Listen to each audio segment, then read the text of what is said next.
O'zbekiston Respublikasi Prezidenti Shavkat Miromonovichga, administratsiyasi rahbari Saida Mirzayevaga, O'zbekiston Oliy sudi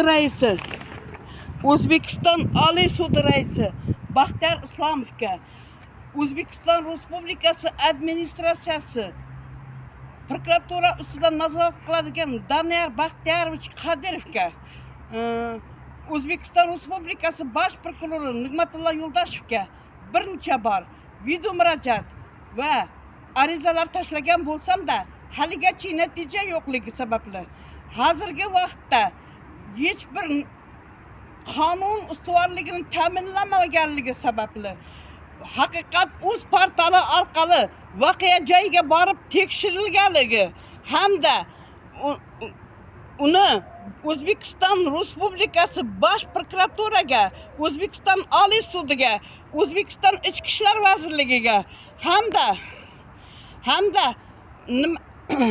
DXX orqali O'zbekiston Respublikasi Adliya vazirligi DXX orqali O'zbekiston Respublikasi bosh prokuraturasiga 2025-yil iyun oyida tashalgan bo'lsa-da, Ombudsman orqali 2025-yil 25-noyabrda tashagan bo'lsa-da, 2020 Ombudsman orqali Ichki ishlar vazirligining 2025-yil 8-oktyabrda hamda 2026-yil 8-yanvarda O'zbekiston Ichki ishlar vazirligiga tushgan bo'lsa-da, qonun ustuvorligini ta'minlamayotganligi, na Ichki ishlar vazirligi, ichki ishlar tizimi ishlaydi, na prokuratura ishlaydi, даже sudlar ham ishlamaydi. Sababi hamma Amudaryo tumani ichki ishlar bo'limining boshlig'i J. Yusupov, o'rinbosari Ilhom Amitov, undan keyin Birni mahalla uchastka naziri Salahiddin Pardaqulov, Humayun Rahimov xotin-qizlar masalasi bo'yicha ichki ishlar bo'limida ishlaydigan Inobat O'razmetovlarning uyushgan jinoyatlarini Konstitutsiya sud orqali ham O'zbekiston Oliy sudiga tashlagan bo'lsam-da, haligacha natija yo'qligi. Menga Oliy sudning javobini ko'ring. Palvonov ishdan bo'shagan bo'lsa-da, shuning imzosi bilan menga yolg'on javob berganligi. Mol-mulk masalasi bo'yicha, ikkita masala bo'yicha mana Oliy suddan Palvonov javob berganligi. Ikkalasidan Palvonovning imzosi qo'yilgan holda yolg'on javob berganligi. Bu firibgar sudyalarni noqonuniy ish tutgan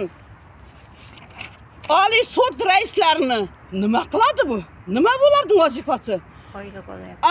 Korrupsiya bilan rivojlangan O'zbekistonimizning sudyalari, prokuraturalari, ichki ishlar xodimlarining nimasi uchun bizlar bola chaqasini oylik olish uchun, yuridik biznes uchun bizlar jabr ko'rishimiz kerakmi? Nima bu? Nima degan bu? Palvonov qachon ishdan bo'shagan? Shuning imzosi bilan menga javob berib qo'ydi. Nima degan bu? Prezident shaxsan o'z nazoratingizga olishingizni, sud tizimi bo'yicha Umarova shu o'z nazoratingizga olishini, Baxtiyorovich Qadirov o'z nazoratingizga olib, Amudaryo tumanining uyushgan jinoyatlarini asoslovchi ashyoviy faktlarini mendan olib, jinoiy ish ochishda sizdan amaliy yordam so'rayman. Prezidentim hech qayering ishlamayapti. Hech qayering. Xalq ko'chada. Bu ne bu bizlarniki? Nima uchun organ xodimlari oylik olib, bola chaqasini boqish uchun bizlar jabr ko'rishimiz kerak emas? Nima degan bu? Na O'zbekistonning qonunlaridan foydalanamiz, ya konstitutsiya huquqlarimizdan foydalanamiz. Nima uchun konstitutsiya sud orqali O'zbekiston Oliy sudiga borgan ashyoviy dalillardan nimaga e'tibor bermayapti? Oliy sud Baxtiyor Islomov ishdan ketishini so'rayman.